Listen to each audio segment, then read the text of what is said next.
If you want to remove the memory card from Samsung Galaxy Tab A11, what you can do is you can find the tray where we have our memory card. And over here we have this little hole. And we need to use the SIM eject tool that you can find inside the box. And this is how mine looks like. And we need to put it into this hole. And then once it is in, you want to use a little bit of force in order to pop out the tray.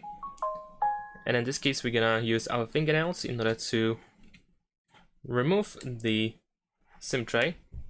There we go. And unfortunately, I dropped my SIM card, but that's fine. So if you want to remove the memory card, you can just simply push it from the other side because, you know, it's just that easy. And once we remove everything that we wanted, we just have to insert the SIM tray or the tray in general back into the tablet. So we can slide it in with your finger and make sure that it is actually fully in. It doesn't stick out. And that's pretty much it. Thanks for watching, leave a like and subscribe.